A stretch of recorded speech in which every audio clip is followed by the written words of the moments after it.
জানুয়ারি মানে হাড় কাঁপানো ঠান্ডা। কিন্তু এবারের শীত কি আগের সব রেকর্ড ভেঙে দেবে?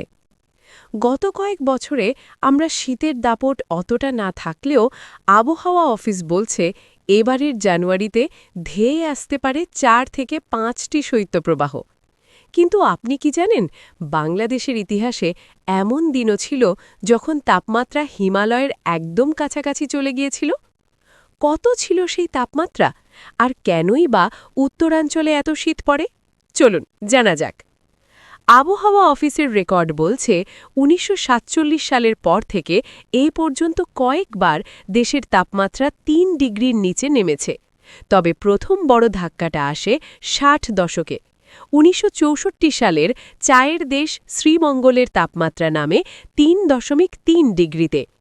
এই ঠিক ৪ বছর পর ১৯৬৮ সালে ৪ ফেব্রুয়ারি শ্রীমঙ্গলের তাপমাত্রা আরও নিচে নেমে দাঁড়ায় ২.৬ ডিগ্রি সেলসিয়াসে। কয়েক দশক ধরেই এটি ছিল দেশের সর্বনিম্ন তাপমাত্রার রেকর্ড।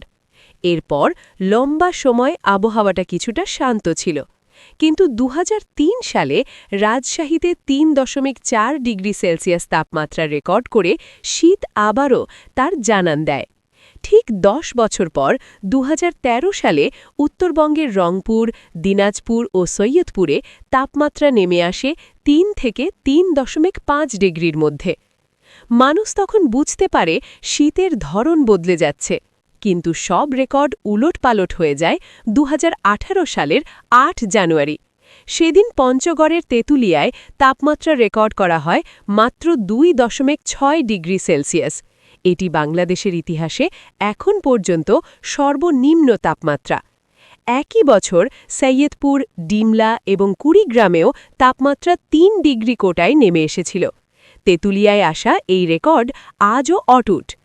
বাংলাদেশের তাপমাত্রা রেকর্ড করা হয়েছে ২০১৮ সালের জানুয়ারি মাসে। এটা ২.৬ ডিগ্রি সেলসিয়াস। তেঁতুলিয়াতে এটা ছিল ইতিহাসের সবচেয়ে কম তাপমাত্রা। এছাড়া বিভিন্ন সময় তাপমাত্রা কোল্ড ড্রপ ছিল ১৯৬৮ সালেও। ওটা ফেব্রুয়ারি। সেখানকার তাপমাত্রা ছিল ২.৮ ডিগ্রি সেলসিয়াস। এটা হচ্ছে দ্বিতীয় সর্বনিম্ন তাপমাত্রা। এরকম বিভিন্ন সময় তাপমাত্রার সামনের তাপমাত্রা রেকর্ড করা হয়েছে। কেন শুধু উত্তরাঞ্চলেই এত শীত?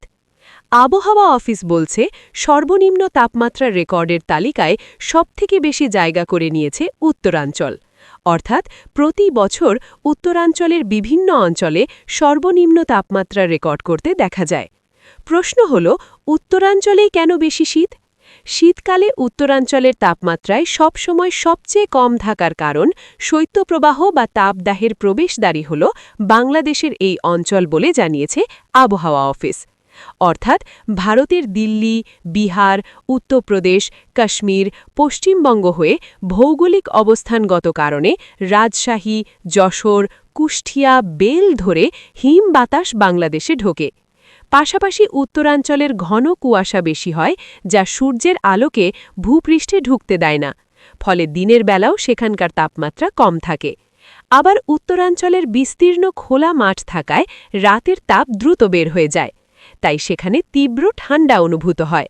রাজশাহীর রংপুর এবং যশোরপুরটা যেহেতু এটা বিমলের পার থেকে একটি নির্দিষ্ট দূরে রয়েছে, সাগর থেকেও একটি নির্দিষ্ট ডিস্টেন্স দূরে রয়েছে, এই জন্য বেসিক্যালি এই পথ দিয়েই নরমালে শীত যেভাবে ঢোকে, অনুরূপভাবে গরমের সময় গরমটাও এই পর্যায়ে বাংলাদেশের ভিতরে প্রবেশ করে।